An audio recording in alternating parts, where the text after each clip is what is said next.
Platform पे मैं RP Mishra का स्वागत करता हूं। दोस्तों, after long time we guys are going to meet today. और दोस्तों बहुत लंबा समय रहा, अब 10-11 दिन बहुत लंबा रहा दोस्तों। बहुत वेट किया आप लोगों ने, and thank you guys. Finally YouTube has return our channel back guys. हाँ, फिर से यूट्यूब ने दोस्तों हमारे चैनल को वापस कर दिया है और दोस्तों अब लगातार हम लोग जुड़े रहेंगे दोस्तों। Thanks a lot for your support and for your help guys. आपके सपोर्ट और हेल्प के लिए दोस्तों थैंक यू कहता हूं। और the biggest thing is guys, the biggest thing is that we guys have got connected now once more. और उससे भी बड़ी बात दोस्तों, थैंक्स फॉर योर पेशेंस। धैर्य दिखाने के लिए दोस्तों थैंक यू बोलता हूं। बहुत सारे लोग बहुत समय से वेट कर रहे थे एक सर की क्लास, और दोस्तों बिल्कुल समय को वेट नहीं कर दोस्तों। बिल्कुल आज मैं बिल्कुल लेट नहीं करूंगा दोस्तों, थोड़ा सा है पर हम लोग अब कवर करेंगे दोस्तों। आइए शुरू करते हैं। Going to take thank you यार, थैंक्स अ लॉट दोस्तों। आज भी 6 बजे दोस्तों हमारा जो रवि तिवारी ऑफिशियल उस चैनल पे साइंस का कंटेंट प्लस पेडागॉगी दोस्तों 6 बजे क्लास चलेगी। और 5 बजे दोस्तों जैसा आप जानते हैं मेरे साथ संस्कृत की भी क्लास चल रही है, तो और दोस्तों ध्यान रखेंगे। उसके बाद 8 बजे मेरी वो क्लास दोस्तों, अभी यह क्लास आपको मिलेगी 5 बजे संस्कृत के लिए। अनिल सर लाइव हैं तो हम वहां जा सकते हैं। और ईबीएस सीडीपी रात 8 बजे दोस्तों मिलेगी हमारे रवि तिवारी ऑफिशियल पे दोस्तों। हम लोग इस पे बात करेंगे बीपीएससी वाले पे। पर आइए एक बार क्वेश्चन को ले रहे हैं दोस्तों। आइए ओके, तो यहाँ दोस्तों अधिगम होना चाहिए था एक। शुरू करते हैं दोस्तों। अब लास्ट ईयर के कुछ पेपर करा लूं, कुछ लास्ट ईयर के मैं पेपर करा लूं दोस्तों। थोड़ा सा लास्ट ईयर के कुछ पेपर करा ले रहा हूं, फिर उसके बाद मैं आपको, क्योंकि 8-10 दिन बहुत गैप हुआ है दोस्तों, 8-10 दिन गैप हुआ है, तो मेरा टारगेट क्या है कि इन 8-10 दिनों में हम लोग एक काम करते हैं। 8-10 दिनों गैप को मैं कल या परसों एक 3-4 घंटे की मैराथन रख देता हूं। यस करो, हाँ जी सर क्लियर रहेगा। 4 या 5 घंटे की बैक टू बैक मैराथन ले लूं, एक बार मैराथन ले लूं तो हम लोग कनेक्टेड हो जाए सब लोग। तो जो पिछला लॉस हुआ है, जो पिछला हम लोग का थोड़ा सा गैप हुआ है, I would be in position of covering that gap. तो उस गैप को मैं कवर कर लूंगा। चलिए शुरू करते हैं दोस्तों। क्या अधिगम है क्या, इस करिए दोस्तों। नॉर्मल से 9th to 10th वाले रेंज का क्वेश्चन है। क्या अधिगम क्या है? Continuous process, change in behaviour, transferable, all of the above. Hindi पढ़ सकते हैं। निरंतर प्रक्रिया, व्यवहार में परिवर्तन, हस्तांतरण, उपरोक्त सभी। इसीलिए कहता हूं read your questions before you answer. हमेशा पूरा प्रश्न पढ़िए गाइस, हमेशा पूरा प्रश्न पढ़िए, हमेशा पूरा प्रश्न पढ़िए। जैसे मैं देख सकता हूं एक उत्तर में अनुज कुमार का पढ़ रहा हूं। अनुज कुमार ने लिखा है कि सर मेरा उत्तर है बी। एक बार दोस्तों देखो क्या साउंड ऑन है, क्या आप मुझे सुन सकते हैं? ओके, इट्स ऑल राइट, ठीक है। आपने कहा दोस्तों, जैसे उन्होंने बोला कि यस सर मैराथन, आप बिल्कुल एक मैराथन 1-2 दिन पढ़ा ले दीजिए, थोड़ा सा सब लोग कनेक्ट हो जाए वापस, तो मैं मैराथन ले लूंगा, ठीक है। आइए अब दोस्तों, जैसे उन्होंने कहा व्यवहार में गाइस होता क्या है, डोंट मेक फ्रेम्स, धारणा मत बनाइए। आराम आराम से पढ़िए, धारणा, थोड़ा धीरे चलेंगे। हाँ, धारणा मत बनाइए। देखिए गलती कहां से आपने गलती की, मतलब यार जरा तुम सोचो ये गलती तुमने कैसे की। बी वालों ने गलती की दोस्तों, कई लोगों ने, फिलहाल जैसा कई लोगों ने उत्तर दिया है D is the right answer. ये बात आप खुद समझो। 6 महीने से देखो आपके दिमाग में अधिगम की जो अपूर्ण परिभाषाएं, तो ज्यादातर उन परिभाषाओं को आज रिजेक्ट कर दिया गया। क्या हमने पढ़ा है कि व्यवहार में परिवर्तन ही अधिगम है। इस करो हाँ सर, हमने मोस्ट ऑफ द पीपल, हम में से मैक्सिमम लोगों ने पढ़ा है व्यवहार में परिवर्तन ही अधिगम है। तो हमने इसको मूड में, पर जरा सोचो यार, अगर ये नहीं होगा पूरे जीवन तुम सीखते हो। अगर आप बिहार में टीचर बन जाओगे, क्या सीखना बंद कर दोगे? अर्थात पहला भी सही है, दूसरा भी सही है। और हस्तांतरणी का अर्थ क्या है? जो आप सीखे हो क्या करोगे? उसको बैंक में रखोगे। भाई जो तुम आज सीख के जा रहे हो, तुम अपने स्टूडेंट को ट्रांसफर करोगे। ये तो होना ही चाहिए। जब सीखे गए अधिगम को आप किसी तक पहुंचा ही नहीं पाए, तुम ही बताओ अधिगम का क्या मतलब है? And the right answer is, सब लोग बोलते जी सर हम लोग समझ गए हैं। सही उत्तर है दोस्तों, क्या सही उत्तर है? यस ओके, गाइस क्या सही उत्तर है? राइट आंसर उपरोक्त सभी। यस करें, हाँ जी समझ गए हैं। आराम आराम से चले, उपरोक्त सभी is the right answer. Yes correct जी, क्लियर है। हमेशा ध्यान रखिएगा अधिगम में ये चीज तो बिल्कुल सही है, क्योंकि ये हमने बहुत सारी परिभाषाओं में सुना है। पर अधिगम का क्या मतलब? भाई एक बात बताओ, मैं अपने नॉलेज को आप तक पहुंचा रहा हूं, अगर मैं इसको ट्रांसफर ही नहीं कर पाया तो मेरे सिखाने का कोई मतलब नहीं है, इसलिए अधिगम को ट्रांसफर होना चाहिए। यस करें जी सर, उल्टा समझ गए थे सर। हाँ कोई बात, इसीलिए सर अमित चौधरी, बहुत आज मुझे अच्छा लग रहा है यार कि हम लोग फिर से कनेक्टेड हैं। और अब चलेंगे दोस्तों अगला पॉइंट, क्या कह रहा है, शिक्षण का निर्जीव पोल कौन सा है। बड़ा नॉर्मल सा क्वेश्चन है, ऐसे ही आता है यार बिहार का पेपर, ऐसे नहीं कोई बहुत मुश्किल पेपर भी नहीं आता। क्या, which is the inanimate pole of teaching, अधिगम का निर्जीव बिंदु कौन सा है। पाठ्यक्रम, शिक्षक, शिक्षार्थी, इनमें से कोई नहीं। वो तो सीधा सीधा दिख ही रहा है। अब ऐसे भी क्वेश्चन है, लास्ट पेपर से ही है, लास्ट ईयर का ही पेपर है।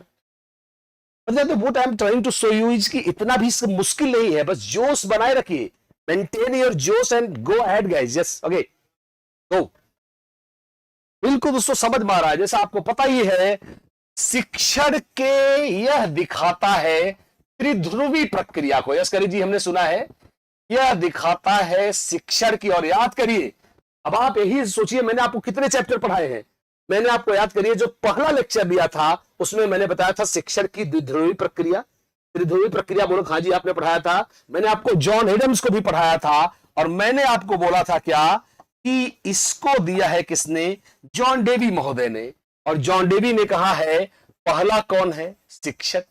तो भैया सिंपल सी बात है कि शिक्षक जिंदा व्यक्ति होगा हमारी समझ में, और जिंदा व्यक्ति होगा क्या, शिक्षार्थी। पर पाठ्यक्रम मानव द्वारा निर्मित है, यह स्वयं जीवित वस्तु नहीं है। And the right answer is going to be yes. करे, हमने दो तीन बातें जानी जी। देखो जॉन डेवी, दोस्तों हम लोगों ने इसको अपने ही लेक्चर में लिया था। क्या, जॉन डेवी महोदय, जो कि दोस्तों एक अमेरिकन दार्शनिक थे, एक शिक्षा शास्त्री थे, और उन्हें एक मनोवैज्ञानिक भी माना जाता है कभी कभार। तो उन्होंने कहा कि भाई शिक्षण के तीन बिंदु हैं, या इसे ट्राइपोलर, इसे क्या बोलते हैं, त्रिध्रुवी प्रक्रिया, let's call it tripolar process. शिक्षण को किसने कहा, जॉन डेवी ने कहा, जिसमें शिक्षक एक पोल है, शिक्षार्थी दूसरा पोल है। ये सजीव, ये दोनों क्या है, ये दोनों क्या करेंगे, हाँ जी समझ गए हैं, ये सजीव पोल है। जबकि पाठ्यक्रम जीवित नहीं है, यह कैसा पोल है, निर्जीव पोल है। And the right answer is going to be, वैसे मैक्सिमम लोगों ने सही उत्तर दिया था। या okay it's all right, right answer is going to be yes, is the right answer. इसके हाँ जी क्लियर है। और अब चलेंगे दोस्तों नेक्स्ट पॉइंट।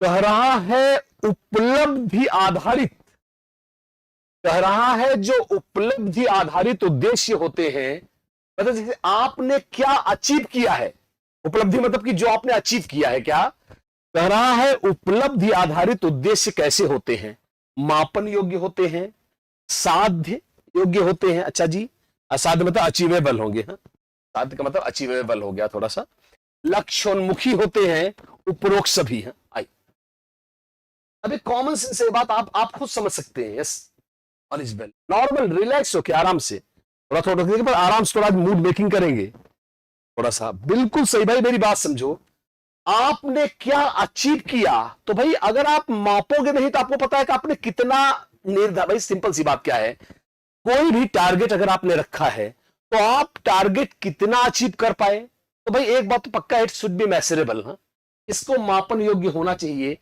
और भैया उपलब्धि जो डिसाइड की है वो अचीवेबल भी तो होनी चाहिए, साध्य नहीं होगी तो अचीव कहां से करोगे। अब जो दो हो गए, अगला क्या है, हमेशा उपलब्धि किसी टारगेट की ओर होती है।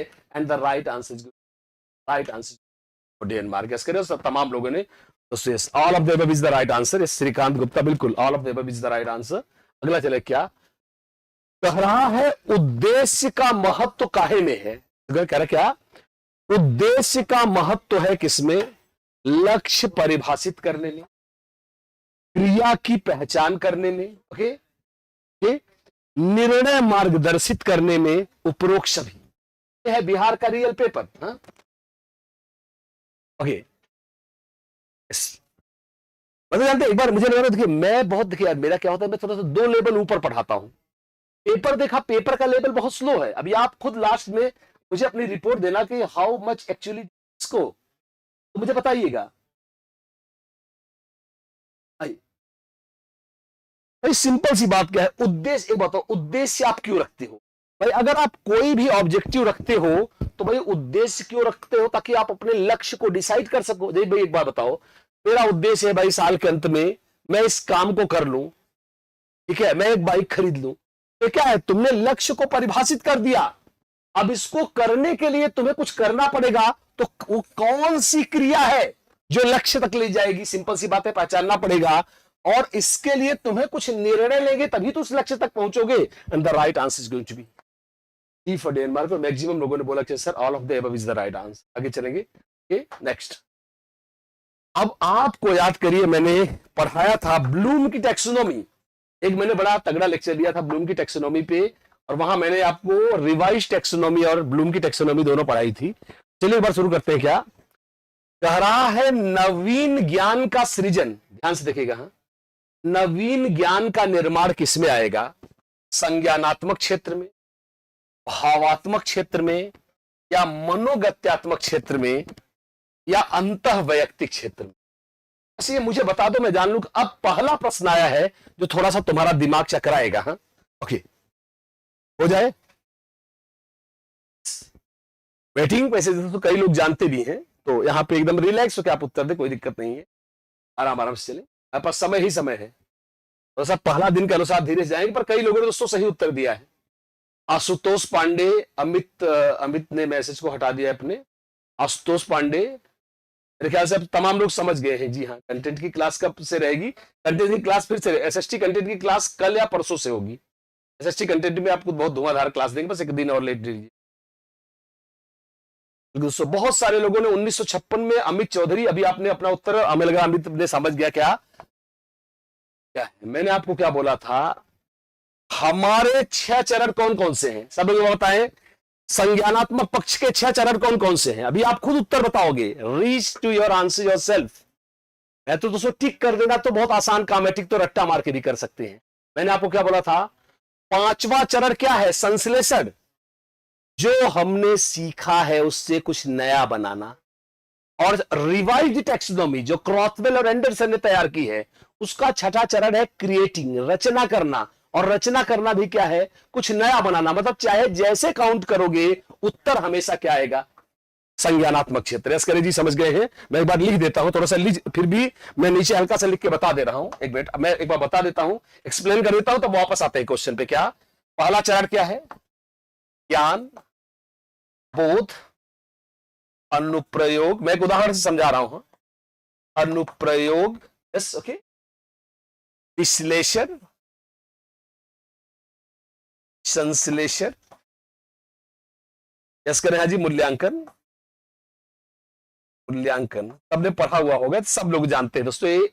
और ये हलाया गया दोस्तों, तमाम लोगों ने लिख दिया है। जी सर, हम लोगों ने मैक्सिमम। अब जरा सोचो, एक हल्के से उदाहरण से इसको समझते हैं। एक हल्के से उदाहरण से क्या? देखिए, क्यों, कैसे, कोई भी तथ्यात्मक ज्ञान क्या है? ज्ञान। जैसे तुम कौन हो?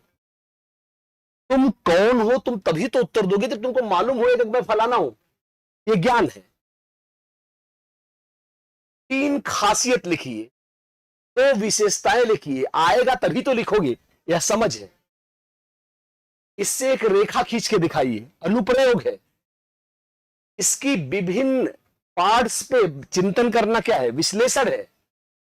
जो हमने किया है उसको पूरे भागों को मिलाकर कुछ नया क्रिएट करना क्या है? संश्लेषण है। चाहे जैसे भी आओगे, फर्क नहीं पड़ता तुम इसे कैसे लोगे, पर उत्तर हमेशा क्या होगा? गोइंग बैक, उत्तर होगा क्या? संज्ञानात्मक क्षेत्र। Right answer is going to be A. और अब जाएंगे हम लोग अगले क्वेश्चन। क्या कह रहा है? शिक्षण विधि का कह रहा क्या? कह रहा शिक्षण विधि किसके द्वारा निर्धारित होती है? अगर आप शिक्षण विधि का चयन कर रहे हो तो आप क्या मानक मानोगे? ऑप्शन ए, छात्र की प्रकृति और उम्र पर। अच्छा जी। शिक्षक की निपुणता पर, अनुदेशन के उद्देश्य पर, उपरोक्त सभी। खुद से ask yourself and go ahead. मैं हमेशा बोलता हूं गाइस, देखिए वो फंडा फिर से, अभी आप जो एसएसटी में देख रहे हैं, क्या तर्क दो या लो भाई, सिंपल सा फंडा है। तर्क देहाती एकदम गंवारों वाली बात है। तर्क दो या लो, मैं तो कहूंगा ज्यादा एकदम सिंपली एकदम तरीका अपनाएंगे। तर्क दो या लो, यहां लिख दिया है, ठीक है। या तो तुम दो, मतलब या तो तुम अपने मेरे उत्तर को गलत काटो, तुम अपना लॉजिक दो, या तो तुम मेरे लॉजिक सुनो। और सब लोग जानते सही उत्तर क्या। भाई मेरी बात समझो, अब कक्षा 1 में पढ़ा रहे हैं तो खेल विधि, कहानी विधि चलेगी। अब अगर कहोगे तुम ग्रेजुएशन वाले को पढ़ा रहे तो खेल और कहानी विधि थोड़ी ना चलेगी। अर्थात पहला बात है कि छात्र की उम्र इत्यादि जरूर मायने रखेगी। भाई मेरी बात समझो, अब आप साइंस में पढ़ा रहे हो तो साइंस में अमूर्त विधि नहीं चलेगी, अर्थात शिक्षण का क्या उद्देश्य है उस पर भी विधि का चयन होगा। अगला क्या है, शिक्षक की निपुणता। बिल्कुल भाई, जो शिक्षक इस विधि में निपुण ही नहीं है तो उस विधि को कैसे यूज करेगा।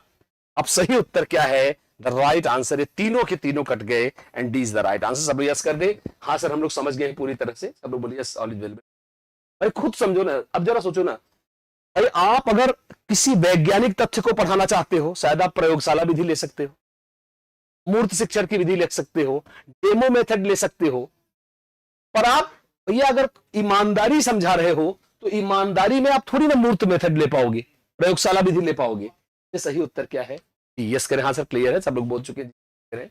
आगे देखिए क्या कह रहा है, मस्तिष्क मंथन, ब्रेन स्टॉर्मिंग, जिसे हम लोग बोलते हैं मस्तिष्क विप्लव युक्ति, तमाम जगह इसके अलग है। मस्तिष्क दिमाग में तूफान लाना है, बड़ा फेमस है, बहुत आता है, ये काफी फेमस, इसको आप जरूर बहुत हॉट लिस्ट में रखिएगा। क्या ब्रेन स्टॉर्मिंग में क्या आता है, सॉरी माफ करिएगा, ब्रेन स्टॉर्मिंग निम्न में से किसको अपने अंदर समाहित करती है, निगमन विधि को, आगमन विधि को, पर दिमाग लगाना थोड़ा सा, विस्तृत विधि को, खेल आधारित विधि। इसके लिए पहले तुम्हें ये जानना पड़ेगा ब्रेन स्टॉर्मिंग है क्या वाला। हाँ ये बहुत ज्यादा आता है, वैसे मुझे लगता है काफी लोग जानते भी होंगे ब्रेन स्टॉर्मिंग क्या है, डन करें जी।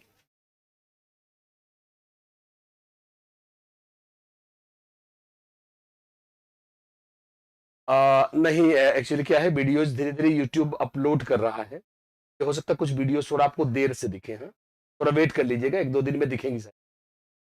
चलिए शुरू करता हूं। क्या ब्रेन स्टॉर्मिंग क्या है, पहले जान ले ब्रेन स्टॉर्मिंग क्या है। ये अपने आप में एक बहुत बड़ा इनोवेशन है, साइकोलॉजी में भी, मॉडर्न इकोनॉमिक्स में भी, क्योंकि इसका बहुत मल्टीपर्पज यूज है। ये प्रॉब्लम सॉल्विंग मेथड में भी आता है। ये समस्या समाधान की विधि है, जिसको भेजा है किसने, एलेक्स ओसबॉर्न ने। किसने किया है, इसके जनक है, पहले इसको आराम से सुनेंगे, क्या धीरे धीरे पढ़िए। क्या इसके जनक कौन है, एलेक्स ओसबॉर्न। कौन है, एलेक्स ओसबॉर्न इसके जनक है। पहले समझ ले क्या है ये विधि। कहती है क्या कि समूह में जितने भी लोग मौजूद हैं हर व्यक्ति समस्या का एक नया समाधान प्रस्तुत करेगा निष्कर्ष तक पहुंचने के लिए। अब जरा खुद समझो यार, जब हर आदमी नया समाधान प्रस्तुत करेगा पर अंत में सॉल्यूशन तो एक ही चयन में होगा, अर्थात विभिन्न उदाहरणों से एक नियम, एक निष्कर्ष तक पहुंचना, and that will be called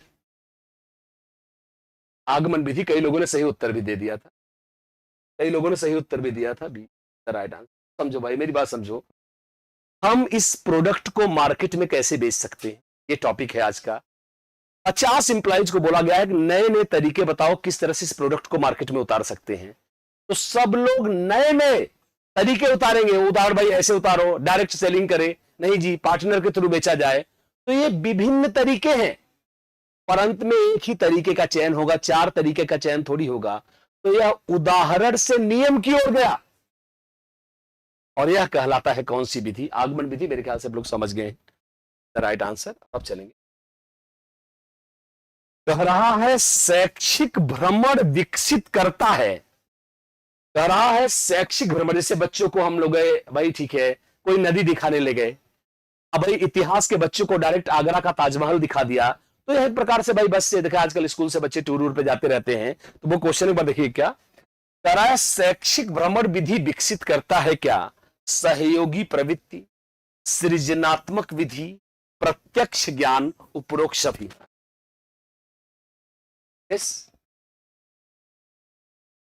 inductive, बिल्कुल इंडक्टिव मेथड, बिल्कुल सही। नॉर्मल ही है, देखो यार ऐसा नहीं पेपर में कोई बहुत बड़ी बात है, पर एकदम नॉर्मल ही है भाई। अगर आप खुद सोचो, जब आप ताजमहल दिखाओगे बच्चा एक दूसरे से कोऑपरेट करेंगे, जानकारी अरे यार नहीं यार ये तो अच्छा है, मैंने देखो यार वो यहाँ पे ऐसा है, इससे कोऑपरेटिव मेथड पहला सही है। इससे बच्चा नए तरीके से सोच पाएगा कि नहीं यार हम तो बुक में बस ऐसे ही सोच रहे थे पर ऐसा भी है, ये भी सही हो गया। और जब आप वास्तविक ताजमहल देखेगा तो प्रत्यक्ष ज्ञान तो होगा। So the right answer is going to be D. Mark और मैक्सिमम लोगों ने डी ही उत्तर दिया था। और अब चलेंगे नेक्स्ट पॉइंट पर। क्या कह रहा है, पाठ योजना में शिक्षण बिंदु। अब ये थोड़ा सा दिमाग लगाना, दिमाग से कैरीड अवे ना होना। मैं देखिए कुछ चीजें अगर मैं बोलूं कि कैरीड अवे मत होना, कोई कारण होगा तभी मैं कह रहा हूँ। हाँ, कैरीड अवे ना होना का मतलब क्या है, करके भी मैंने फिर से बोल रहा हूँ ना, इसको फ्रेमिंग कहते हैं। फ्रेमिंग का मतलब क्या है, वो एक प्रकार से कहते हैं प्रारूपता, मेंटल सेट भी से क्या दिमाग में एक सेटअप बना लिया है, उससे आगे जा ही नहीं रहे हैं। तो अब मैं थोड़ा इसको बोल रहा हूँ कि फ्रेमिंग मत करिएगा, थोड़ा रिलैक्स होकर पढ़िए। क्या कह रहा है, पाठ योजना में जो टीचिंग पॉइंट है कि क्या क्या पढ़ाने का, मैं सुनना। हाँ, पाठ योजना में शिक्षण बिंदु कौन निर्धारित करता है? शिक्षार्थी केंद्रित है, शिक्षक केंद्रित है, पाठ्यक्रम केंद्रित है, कोई नहीं। हो जाए। हाँ, यही बात थी मुझे इसलिए मैंने बोला ना कि इसमें कैरी डबे मत होना। कई लोगों ने बाद में सही भी उत्तर दिए हैं, जैसे मैं कुछ लोगों के नाम पढ़ दूं वैसे तो आप समझ ही जाओगे। जैसे नीरज कुमार, पूजा कुमारी, समझ गए, रचना गुप्ता, आर्यत, लाइक आयात, सॉरी आयत परवीन, माफ करिएगा नाम लेने में, सौरभ वर्मा। तुम इस बात को एक मिनट समझिएगा भाई, यहां पे मेरी बात समझिए। टीचिंग प्लान खुद सोचो, पाठ योजना टीचर बनाता है यार।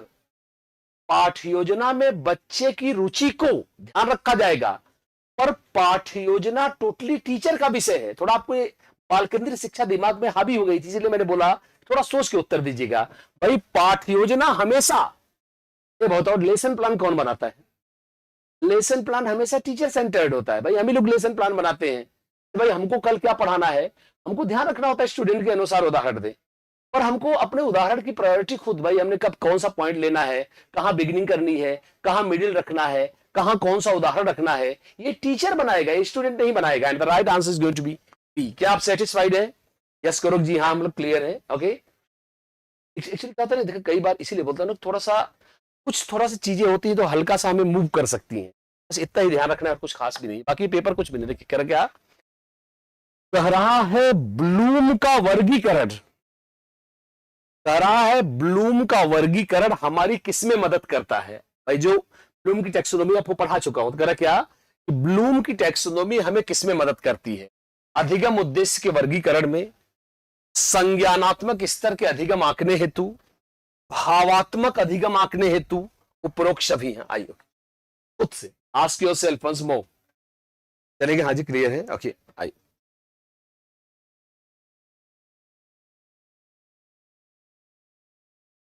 क्लियर करें। हाँ सर क्लियर है।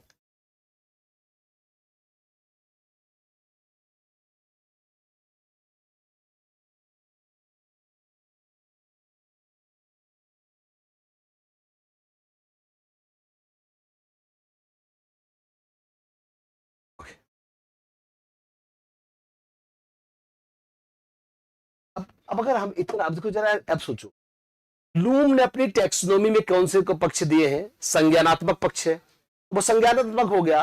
महसूस करना अफेक्टिव डोमेन हो गया। करके सीखना क्या हो गया? मनोगत्यात्मक हो गया। तो तीनों के तीनों ही तो आए क्या वर्गीकरण में? आप जानते हैं ब्लूम की टैक्सोनॉमी पे ही क्लासिफाई होते हैं अधिगम के उद्देश्य, क्या अचीव करना है, क्या अचीव करना है, शिक्षक क्या करेगा, टीचर क्या करेगा। And the right answer is going to be, maximum लोगों ने इसमें एकदम पूरी तरह से सही उत्तर दिया था। पेपर है लास्ट ईयर का, एक बार देखें क्या करा। सूक्ष्म शिक्षण अभी हम लोग सब पढ़ चुके, अभी सूक्ष्म शिक्षण भी ये टॉपिक आप खुद बोलो, हाँ सर आपने पढ़ाया हुआ है। मैंने आपको माइक्रो टीचिंग पढ़ा दिया, मैंने आपको ब्लूम की टेक्सोनॉमी पढ़ाया, मैंने आपको शिक्षण के तीनों स्तर पढ़ाए हैं।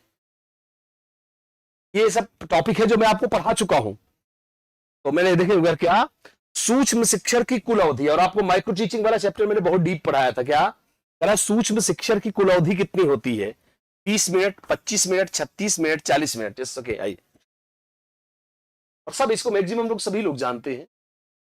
सूक्ष्म शिक्षण की कुल अवधि कितनी होती है आपको बताना है,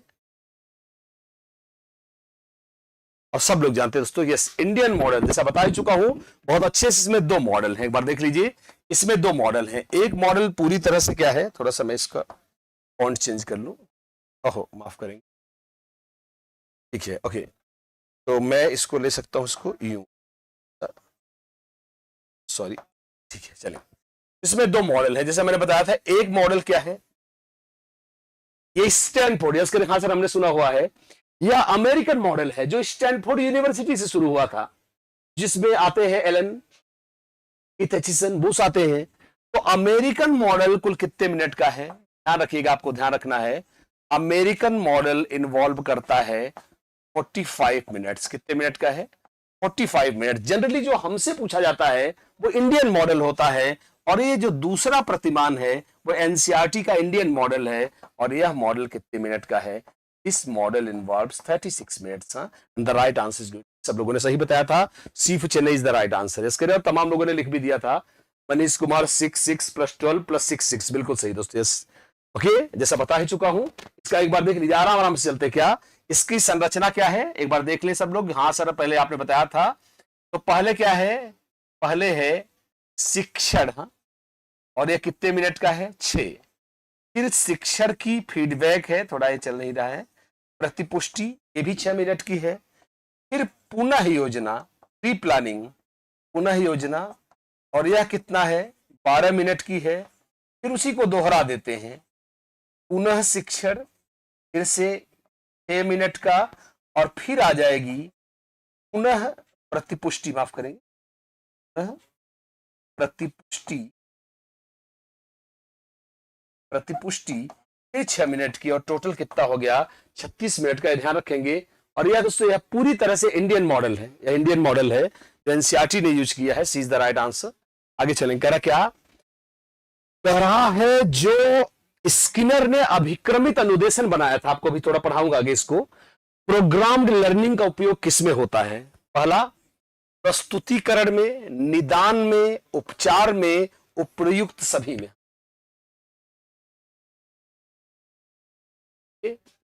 तो अभिक्रमित अनुदेशन जिसको आपने सुना होगा, शायद स्किनर का सबसे बड़ा योगदान है। यूपी में भी बहुत बार आया है, यूपी टेट में बहुत बार आया है, यूपी सुपर टेट में आया हुआ है, तो पेपर्स में। तो अभिक्रमित अनुदेशन पर जाने, प्रोग्राम्ड लर्निंग क्या है? मैं आपको एक उदाहरण देता हूं। जैसे आजकल के मॉक टेस्ट, अभिक्रमित अनुदेशन क्या होते हैं? आज के मॉक टेस्ट अभी आपको आगे पढ़ाऊंगा, जो आप तमाम मॉक टेस्ट देते हैं, तमाम लोग से, तमाम बहुत सारे चैनल वाले हैं मॉक टेस्ट आयोजित करते हैं, तो मॉक टेस्ट ही होते हैं। सोचिए, मैंने आपको इतना मॉडर्न उदाहरण दिया, तो एक बार अंदाजा लगाए क्या?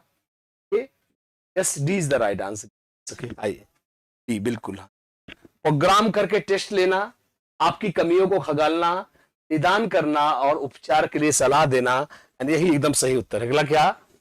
अंतःक्रिया का कभी आपने सुना? देखिए, कुछ क्वेश्चन है जो इसमें रियल में अच्छे हैं। क्या? जैसे ये वाला, क्या अंतःक्रिया विश्लेषण प्रणाली का उद्देश्य क्या है? कक्षा में अंतःक्रिया द्वारा शिक्षक के व्यवहार की पहचान करना, शिक्षक व्यवहार के बारे में वस्तुनिष्ठ आंकड़े और क्रमबद्ध अभिलेख इकट्ठा करना, ए और बी दोनों, सिर्फ बी ओनली। अब देखिए, ये उत्तर आप तभी दे पाओगे जब आपने वास्तव में अच्छे से पढ़ा हो। क्या? बीएड। हाँ, और वो मैं आपको वेट करूंगा। वैसे मैं एक बार आपसे पूछूंगा नॉर्मली, ये क्वेश्चन यूपी में भी आया हुआ है, तो ये क्वेश्चन आ सकता है। तो बिल्कुल दोस्तों, जरा मैं आपसे एक बार पूछूं, क्या आपने कभी इसका नाम सुना है, अंतःक्रिया विश्लेषण प्रणाली? या मैं अगर और हिंट देता हूं, क्या आपने इसका नाम कभी सुना है? मैं एक हिंट देता हूं, बताएंगे। फियाक्स। ओके, कभी आपने इसका नाम सुना है? फियाक्स। बोला, देखिए अब ये चीज है, आई कभी आपने, मैं एक बार पूछता हूं, क्या आपने कभी इसको सुना है? फियाक्स। हल्का सा प्लान कर रहा हूं, क्या कभी आपने इसको पढ़ा है? फियाक्स। तो जिस वेट कर रहा हूं, बिल्कुल दोस्तों, सी इज द राइट आंसर, बिल्कुल सही। सही उत्तर है सी, बिल्कुल, ए और बी। तो आपने सही उत्तर बता दिया। क्या कभी आपने वर्ड सुना है फियाक्स? तो आपको बता दें, अंतःक्रिया विश्लेषण प्रणाली, Flanders interaction analysis category system, और इसको दिया है आपने, शायद बीएड में पढ़ा होगा।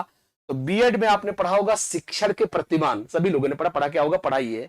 आपने बीएड में चैप्टर पढ़ा होगा मॉडल्स ऑफ टीचिंग, और उसमें एक मनोवैज्ञानिक है जिनका नाम है नेड फ्लैंडर्स। तो आपको बता दें थोड़ा सा, इसको दिया है, लिख देना क्योंकि आपको लिखा हुआ मिलेगा। इसके एफआई, इसी को बोलते हैं शॉर्ट में अंतःक्रिया विश्लेषण। देखिए, अंतःक्रिया विश्लेषण प्रणाली प्रतिमान, और इसके असली जनक कौन है? नेड फ्लैंडर्स। इसमें इन्होंने 10 प्रकार की, बता रहा हूं, इन्होंने इसमें 10 प्रकार की अंतःक्रिया बताई है। 10 प्रकार के कथन हैं, 10 प्रकार के कथन। इसके बहुत काफी क्वेश्चन आते हैं। इसमें 7 कथन, मैं थोड़ा सा लिख देता हूं इसको तो आपको मिलेगा तो आराम से सुनेंगे। हाँ, इसमें 7 प्रकार के कथन किसके लिए हैं? शिक्षक के लिए। 2 प्रकार के कथन किसके लिए हैं? छात्र के लिए। 9 हो गया। और एक कथन मौन या चुप्पी के लिए है। मौन या चुप्पी का अर्थ क्या है कि अगर कोई क्वेश्चन का उत्तर स्टूडेंट नहीं दे पाता तो साइलेंस तोड़ने के लिए भी कथन देना पड़ेगा। और यह कहा है एंड द राइट आंसर, यह है नेड फ्लैंडर्स का, इसका फुल फॉर्म है Flanders interaction analysis category system. Next I, जरा सोचिए कर क्या। अब एक कॉमन सेंस बताइए, क्या सीखने की अक्षमता क्या है? सीखने की अक्षमता जैसे डिसलेक्सिया हो गया, डिस्कैलकुलिया हो गया, डिस्ग्राफिया हो गया, तरह ये कहां से मुख्यतः पैदा होता है? सुनते क्या? तरह सीखने की अक्षमता क्या है? दृष्टि विकार, तंत्रिका विकार, शारीरिक विकार, उपर्युक्त में से कोई नहीं। अभी जैसे मैंने बोला कुछ क्वेश्चंस कॉमन सेंस पे हैं। अब ये वाले प्रश्न के लिए आपको पढ़ने की जरूरत नहीं है। एक क्वेश्चन पूरी तरह से जा रहा है किस पे? कॉमन सेंस पे। यस करें, हाजी समझ गए हैं? Okay done. कॉमन सेंस, आइए बिल्कुल, हाँ बिल्कुल एसडीटी का कोर्स करवाते हैं, हम कल आपको बताएंगे इस बारे में। अभी आज पढ़ लीजिए यार, कई दिनों बाद क्लास हुई है, बस क्लास का माहौल बनाते हैं फिर आगे चलेंगे। आइए अब देखिए, अभी कॉमन सेंस वाली बात है यार। जरा मुझे बताओ, दृष्टि विकार का तो सोचो, अब किसी आदमी का एक हाथ खराब है या एक पैर खराब है या पैर में कोई दिव्यांगता है। अब तुम खुद बताओ, इस दिव्यांगता से पढ़ने से क्या लेना देना है? अर्थात पहला वाला सी ऑप्शन गलत हो गया। एक एक करके ऑप्शन काटो, लॉजिक के साथ काटो। क्या? दृष्टि विकार। हाँ? जरा बताओ, अगर मुझे दृष्टि विकार है तो उंगलियों पे जोड़ने में मेरा कौन सा जाता है? अर्थात ये भी ऑप्शन गलत हो गया। राइट आंसर क्या? कई बार डिस्कैल, देखिएगा होता क्या है, गलत ध्वनियां पढ़ना या अक्षरों को उलट कर पढ़ना जबकि दिखाई सीधा पड़ रहा है।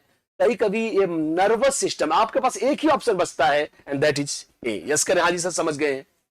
यकीन है? यस कर दे। हाँ सर क्लियर है पूरी तरह से, ऐसा ही बिल्कुल। भाई मेरी बात समझो, खुद समझो ना भाई। अगर मेरा एक पैर खराब है, ठीक है, अब अगर मेरा एक पैर दिव्यांगता का, मैं पैर से दिव्यांग हूं, इससे यार डिस्ग्राफिया का इससे क्या लेना देना है? अर्थात ये वाला ऑप्शन पूरी तरह से गलत हो गया। अब यार सुनो, अगर किसी को सुनने की अक्षमता है, उसमें सुनने की अक्षमता भी आती है, अब सुनने की अक्षमता का दृष्टि से क्या लेना देना है? ये भी गलत हो गया। तो बचा कौन? यही तो बचा ना। इसके हाँ जी समझ गए।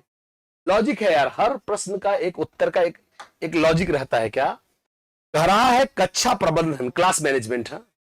कक्षा प्रबंधन में सॉरी माफ करेंगे, कक्षा प्रबंधन में अधिगम की गतिविधियों में कौन नहीं आएगा? आकलन की प्रक्रिया, सामग्री का प्रबंधन, छात्रों के बीच प्रतिस्पर्धा, उपर्युक्त में से कोई नहीं। मतलब नॉर्मल सा प्रश्न है, तो एकदम हल्का सा प्रश्न है, सिंपल सा। आयु के एकदम आसान सा।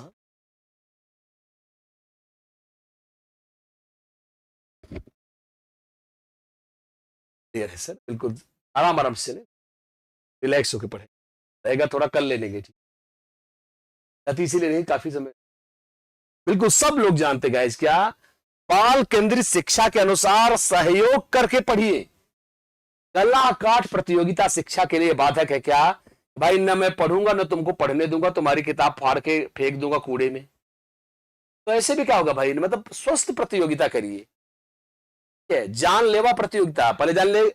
गला काट प्रतियोगिता एक वर्ड है। गला काट का मतलब गला काटना नहीं है, गला काट का मतलब है डार्विन का सिद्धांत, एक आदमी का अंत ही दूसरे आदमी की शुरुआत है। ऐसा नहीं है। आप यार स्वस्थ प्रतियोगिता करिए भाई। अगर राम 90% ला रहा है, अभी नहीं कि चौराहे पर राम को 2 लाठी मारा, राम एडमिट हो गया, अब हम टॉपर बन जाए, इसका कोई ऐसा कोई थोड़ी मतलब है। Right answer going to be हमेशा गला काट। बीच प्रतिस्पर्धा, इसको ध्यान रखेंगे, ये सीटेट में भी बहुत आता है। यह एक निगेटिव टैग, कैसा टैग है? निगेटिव टैग है। The right answer is going to be C. Yes करें, हाँ सर। कह रहा क्या?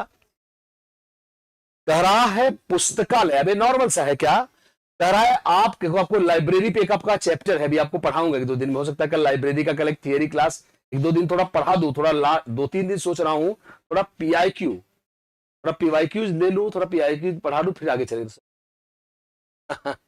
ना खेल अब ना खेले दे, बिल्कुल सही। क्या लाइब्रेरी आपको दे सकती है क्या भौतिक सामग्री, डिजिटल सामग्री, ए और बी दोनों, इनमें से कोई नहीं। और ये उत्तर तो दोस्तों अब इलाहाबाद में तमाम, पटना, तमाम जहां से आप देख रहे हैं, आजकल लाइब्रेरीज का प्रचलन शहरों में बहुत तेजी से बढ़ रहा है। एक प्रकार से एक ऑक्यूपेशन हो गया है, मतलब लोग इसको एक बिजनेस के रूप में अडॉप्ट कर रहे हैं। हमारे कई स्टूडेंट इस तरह से चलाते हैं बहुत सारी लाइब्रेरी, तो उसको सभी लोग जानते हैं, सब लोग जानते हैं, बिल्कुल सही जानते हैं। सो गली गली बिल्कुल लाइब्रेरी बहुत ज्यादा हो गई है।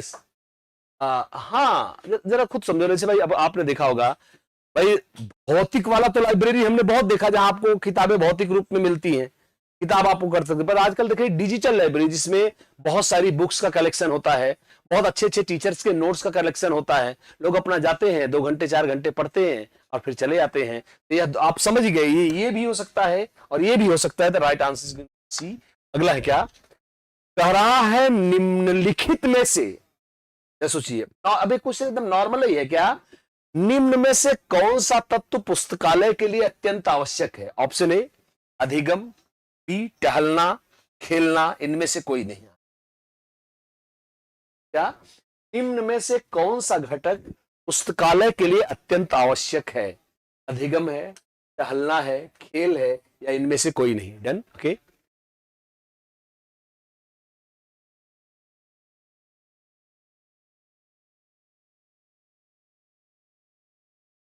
मतलब इसमें आपके पास कोई ऑप्शन, एक ही ऑप्शन ही है। या बताओ, ये बताओ पुस्तकालय क्यों खोला गया है? क्या पुस्तकालय में हम क्रिकेट खेलेंगे? अब तो हंसने वाली बात होगी, अर्थात आपका उत्तर नहीं है।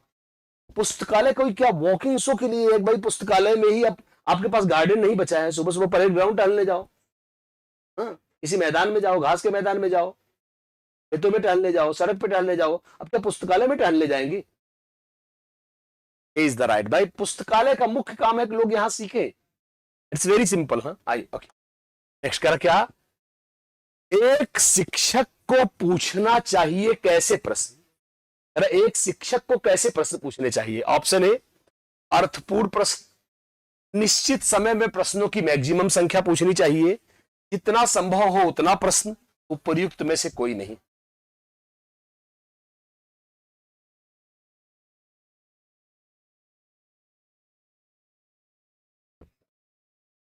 तो देखिए नॉर्मल है एकदम। क्या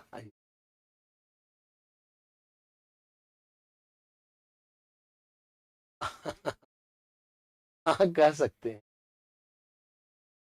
अब सिंपल सी बात है भाई, आप बताओ क्या प्रश्न यार? आप वही भाई देखिए, कहते यार क्या तुम नॉर्मल भाषा में कई बार कहते यार क्या यार बकबक कर रहे हो यार, तुम्हारी बात का कोई मतलब नहीं यार। तो कहते यार कुछ सार्थक बात करो तो बैठा जाए यार, मैं जा रहा हूं यार, तो इसकी बात बकवास मुझे नजर आ रही। भाई सिंपल सी बात है, प्रश्न ऐसे हो जो जीवन में उपयोगी हो, लाइफ में स्किल्स अर्जित करने में मदद करते हो, एग्जाम में हेल्प करते हो, ऐसे प्रश्नों को अर्थपूर्ण प्रश्न कहा जाएगा। कोई निरर्थक प्रश्न क्यों पढ़ेगा दोस्तों? Okay, and A is the right answer. आगे चलेंगे। नेक्स्ट कह रहा क्या, निम्न में से कौन सा शिक्षक की असफलता का मुख्य कारण है?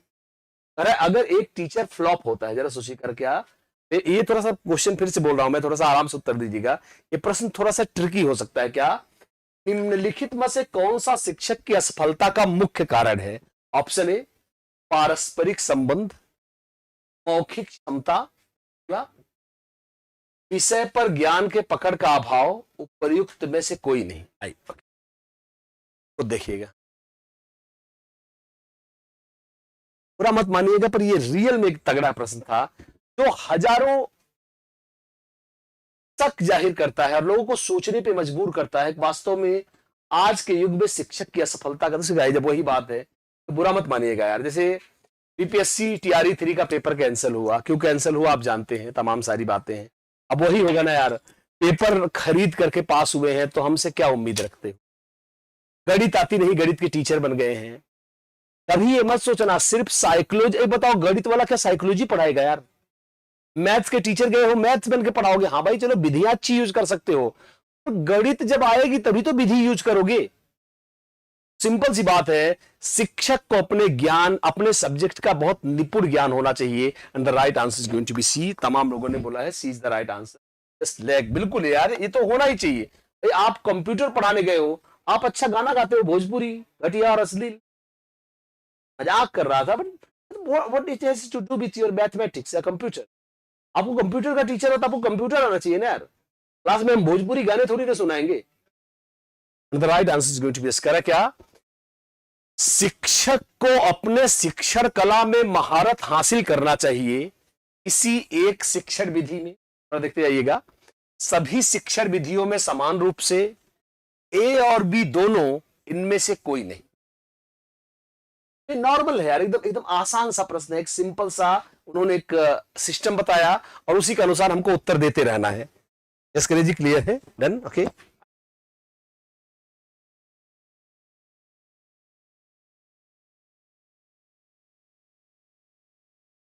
बिल्कुल, यस।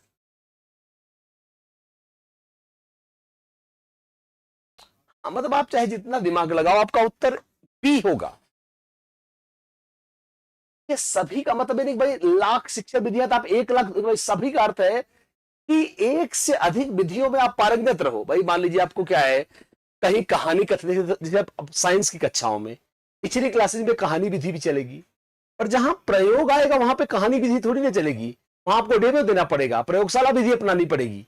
अर्थात आपको एक से अधिक विधियों में निपुण होना ही चाहिए, and B for Bombay is the right answer. इसके नाजी समझ गए? मतलब इसमें सी के बारे में तो सोचना मत, बिल्कुल नहीं। सी के बारे में तो आप इसमें गलती से भी मत सोचना। यस करें, पहले एक बार यस कर दे सब लोग, तब आगे चले। रिलैक्स हो जाए, नहीं आपको सब जल्दी से हटा दिए। क्या आप समझ गए? इसका उत्तर ये नहीं हो सकता। जब कहोगे आप किसी एक शिक्षण विधि में, तो ये अपने आप इसका विरोध करता है, तो या तो आप ए कह पाओगे या तो बी कह पाओगे, तो आपके उत्तर में कभी सी नहीं आएगा, और आपका उत्तर होगा क्या, B for Bombay is the right answer. आगे चलेंगे नेक्स्ट। तरह है ज्ञान किसे कहोगे? सूचना, उपयोग, विश्लेषण, बोध, समझना। और यह मैं हल्का सा बता देता हूं, यह क्वेश्चन जुड़ा है किससे? ब्लूम की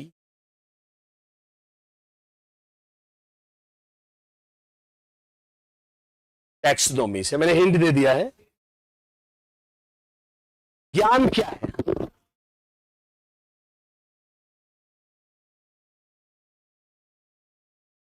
ज्ञान क्या है? सूचना है, उपयोग है, विश्लेषण है, बोध है। बताएंगे जी?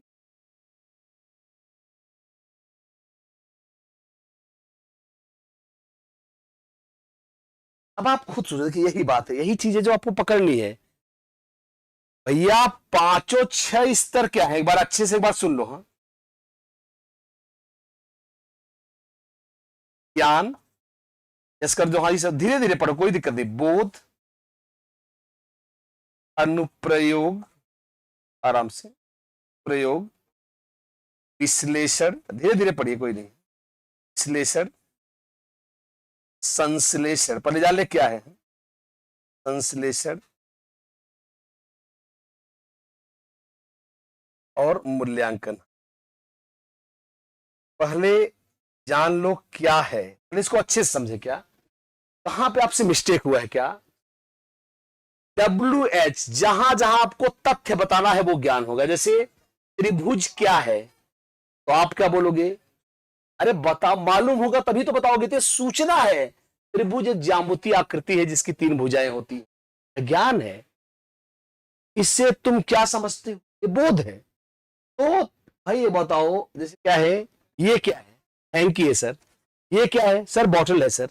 ये क्या है सर? मोबाइल है। ये फैक्ट की जानकारी है, सूचना है, and the right answer is क्या? एक त्रिभुज की रचना कीजिए। उपयोग, त्रिभुज को कैसे बना सकते हैं। विश्लेषण, त्रिभुज के बारे में 2 बिंदु लिखिए। अरे आएगा तभी तो लिखोगे। समझ, इसका हाँ जी समझ गए, उत्तर फिक्स है। और जब मैंने आपको समझाया था तो मैंने ऐसे ही पढ़ाया था। इसका जी क्लियर है? ओके, हाँ जी, हाँ जी, ऐसा ही सही है, बिल्कुल यही एकदम सही। भाई एक बात बताओ, ज्ञान हमेशा सूचना ही होती यार। ये बात बताओ, सामान्य ज्ञान, आप जीके पढ़ते हो तो उसमें क्या पढ़ते हो थोड़ा बताओ मुझे। जनरल नॉलेज में क्या तुम व्याख्या पढ़ते हो? क्या देशों की राजधानियां याद करते हो? देशों की मुद्राएं याद करते हो? अभी 6 महीने पहले सुप्रीम कोर्ट का फलाना कौन बना, कितने जज हुए, कौन कहां से कहां ट्रांसफर हुआ, तुम सूचना ही तो पढ़ रहे हो। तो यहाँ ज्ञान में आप क्या पढ़ रहे हो? यस करो, हाँ सर अब इससे बेहतर नहीं बता सकते। यस सर, एक गलत हो गया। अभी हम लोग बहुत बढ़िया कर रहे थे। पहले आप मैं आपको एक उदाहरण देता हूं। सामान्य ज्ञान, आराम आराम से पढ़ो। क्या सामान्य ज्ञान में तुम क्या पढ़ते हो? और बताओ ना, जीके में तुम क्या पढ़ते हो? किस देश की मुद्रा कौन सी है? किस देश की राजधानी कौन सी है? इस समय सुप्रीम कोर्ट के मुख्य न्यायाधीश कौन है? तो तुम क्या क्या याद कर रहे हो भाई सामान्य ज्ञान में? तुम सूचना ही तो याद कर रहे हो। And this is called what? जस करें, हाँ ये समझ गए मेरे ख्याल से, सब लोग सही समझ गए।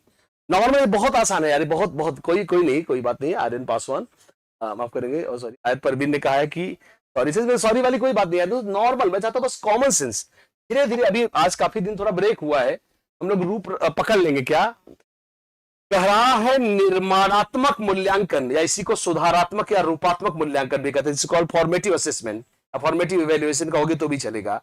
और इसी को मैं एक हिंट दे देता हूं, इसी को सीटीटी में हम अधिगम के लिए आकलन कहते हैं। इसका एक और नाम है। तो अभी हिंट से आप समझ गए होंगे इसका मतलब क्या है।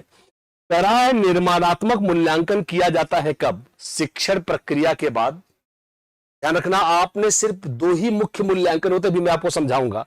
शिक्षण अधिगम प्रक्रिया के पहले, शिक्षण अधिगम प्रक्रिया के दौरान, उपरोक्त सभी। आई नॉर्मल ही है, ऐसा नहीं कोई बहुत मुश्किल क्वेश्चन है, पर नॉर्मल ही है। आई ओके, चलेंगे।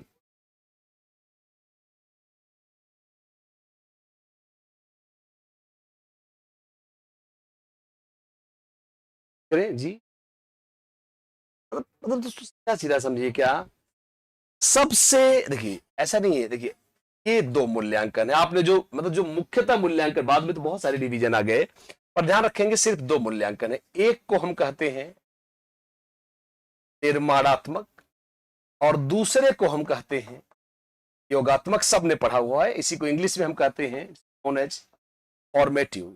चल नहीं रहा, नोन एज फॉर्मेटिव। और ये होता है सम्मेटिव। तो सबसे खराब वाला होता है नीचे वाला। क्या चैप्टर पे चैप्टर पढ़ाते रहो, कोई टेस्ट मत लो। 70-80 चैप्टर पढ़ा दिए, एक को टेस्ट नहीं लिए। अब सीधा एक दिन में वार्षिक परीक्षा में झोंक दिया एग्जाम में। सम का मतलब क्या है? जोड़ना। सत्र के अंत में किया गया मूल्यांकन क्या होता है? मैं यहां लिख देता हूं, सत्र के अंत में किया गया मूल्यांकन योगात्मक। यहां लिख दे रहा हूं। जैसे सबसे बेहतर और आसान उदाहरण है क्या? वार्षिक परीक्षा। थोड़ा है चलने, वार्षिक परीक्षा। और सबसे अच्छा मूल्यांकन क्या है कि भाई मैं तुम्हें अभी पढ़ा रहा हूं जल के स्रोत, अभी 5 मिनट पहले पढ़ाया हूं। जरा सोचो कितने दिमाग की बात है। 5 मिनट पहले मैंने तुम्हें टॉपिक पढ़ाया, क्या? जल के स्रोत। और अभी क्वेश्चन पूछा, जब तुम अभी नहीं बता पा रहे हो, इसकी क्या गारंटी है कि तुम एग्जाम में बता पाओगे? इसलिए इसी वक्त में फिर से उस पर चर्चा करूंगा, और पढ़ाते पढ़ाते ही बीच बीच में श्योर होता चलूंगा तुम समझ पाए कि नहीं समझ पाए। अब जो मैं अभी इस वक्त कर रहा हूं, इससे बढ़िया मूल्यांकन कौन सा है? और इसे बोलते हैं C is the right answer. Maximum लोगों ने बता दिया है दोस्तों। क्या है? हाँ करेक्ट जी सर, क्लियर है, डन, ओके। क्या जी, कितना मतलब कितना बेहतर है? क्या भाई जब अभी खुद कितना कितना लॉजिकल बात है। क्या कि आपको एक टॉपिक पढ़ाया, अभी आप उत्तर नहीं दे पा रहे, भाई अभी पढ़ाया है। तो कई बार बता चुका हूं कि अभी यादें भी आपकी सबसे ज्यादा ताजा है इस टॉपिक को लेकर। जब आप अभी नहीं बता पा रहे हो, इसकी क्या गारंटी कि आप एग्जाम में बता पाओगे जो 6 महीने बाद होने वाला है? तो मैं क्यों इस बात को कल तक टालूं? क्लास में पढ़ाते भी चलो, बीच बीच में क्वेश्चन भी पूछते चलो, इससे बढ़िया मूल्यांकन। इसीलिए निर्माण मीन्स क्या होता है? सुधारात्मक मूल्यांकन। And B for Bombay is the right answer. और इसे बोलते हैं हम क्या? निर्माणात्मक। देखिए मैंने एरो से यहां कर दिया इसको, तो the right answer is going to C. आपको लिखा हुआ ऐसे ही मिलेगा। करेंगे जी सर, क्लियर है, ओके। काफी दोस्तों, काफी कवर किया, यस ओके। कह रहा है, गेस करिए, रुचि मतलब जैसे किसी के रुचि को, पसंद को मापना, इंटरेस्ट को, ठीक है। तो कह रहा है रुचि को मापने के लिए कौन सी तकनीक यूज होती है? अवलोकन तकनीक, जांच सूची, निर्धारण मापनी, प्रक्षेपी तकनीक। आई बताओ, इस देख लीजिए, करें रेटिंग टेक्निक। रुचि मतलब पसंद, जैसे तुम्हें कपड़े में क्या पसंद है, तुम्हें खाने में क्या पसंद है, तुम्हें कौन सी पुस्तक पसंद है। आधा हिंट तो मैंने ही दे दिया, और बाकी बीएड में आप पढ़ ही चुके हो। सके हाँ जी, क्लियर।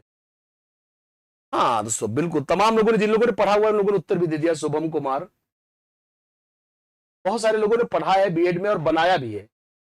चेक लिस्ट एक आइटम्स की लिस्ट होती है, जैसे आपका पसंदीदा भोजन टिक कर दिया, ठीक है, आपके पसंदीदा कपड़े टिक कर दिया। तो जब आपको जब सब टिक कर दिया तो उसको जब एक बार हम इकट्ठा करेंगे तो एक बड़ा डेटा बनेगा। इनका पसंदीदा घूमने का स्थान मुंबई, इनका पसंदीदा भोजन भैया दाल चावल सामान्य भोजन, इनके पसंदीदा कपड़ा ब्रांड फलाना ब्रांड, इनके पसंदीदा ब्रांड के जूते, इनका पसंदीदा मोबाइल का ब्रांड भैया फलाना ढिमकाना। तो इससे तुम्हारी पसंद का तो तुमसे कैसे पता किया उसने, टिक लगवा लिया विभिन्न आइटम्स पे, and this is known as check list. इसका हाँ जी समझ गए हैं, सब लोग जानते हैं चेक लिस्ट, बहुत सारे लोग सुन भी पहले, क्लियर है, ओके। कई लोगों ने दोस्तों इसको पहले भी हम लोगों ने पढ़ा हुआ है चेक लिस्ट, अगर कहां से समझ गए हैं। आजकल जो सर्वेज होते हैं तमाम, जब कोई मार्केट में नया प्रोजेक्ट लॉन्च होता है तो उनके मार्केटिंग एग्जीक्यूटिव ले जाते हैं, लोगों को स्टिक करवाते हैं कि आप कौन सा साबुन यूज करते हो फलाना। तो क्या कर रहा है वो, एक प्रकार से एमसीक्यूज आपको टिक करवा ले रहा है। इससे लोगों के मार्केट का ट्रेंड, मार्केट की पसंद और नापसंद का पता चलता है, और ये है क्या, जांच सूची। इसके हाँ जी समझ गए हैं, ओके। आइए नेक्स्ट,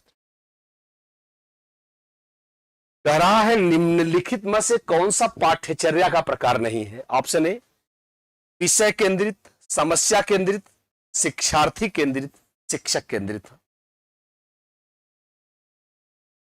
रहा है निम्नलिखित में से कौन सा करिकुलम का टाइप नहीं है। आपको करिकुलम भी पढ़ाना है, आगे पढ़ाऊंगा भी आपको। निम्न में से कौन सा करिकुलम का टाइप नहीं है, है?